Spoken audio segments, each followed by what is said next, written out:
Le trafic aérien entre l'Algérie et la France a augmenté ces derniers jours après la reprise des vols internationaux en Algérie dans le cadre d'une réouverture partielle des frontières décidée par le président Tebboune après 14 mois de fermeture.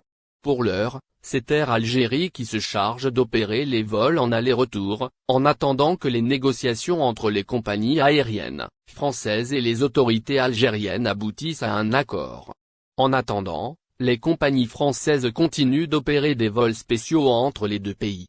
Interpellation à bord d'un vol vers l'Algérie. Visiblement, les Algériens bloqués à l'étranger ne sont pas les seuls passagers. C'est ce que nous apprend cette affaire révélée ce week-end par la presse française. La police a, en effet, procédé à une interpellation d'un passager à l'aéroport de Roissy-Charles de Gaulle, a rapporté le journal Le Progrès.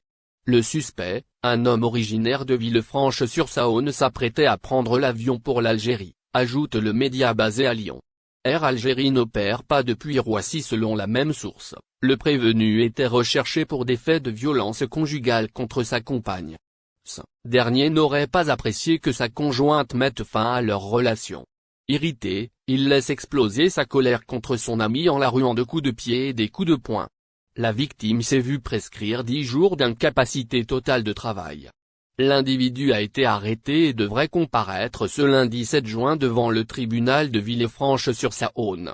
Comme l'interpellation a eu lieu à l'aéroport de Roissy-Charles de Gaulle, tout porte à croire que le prévenu allait embarquer à bord d'un vol d'une compagnie française vers Alger puisque la compagnie nationale Air Algérie opère en ce moment des vols depuis l'aéroport de Paris-Orly. Au final, si vous avez aimé la vidéo, n'oubliez pas de vous abonner à la chaîne et d'appuyer sur la cloche pour recevoir nos actualités.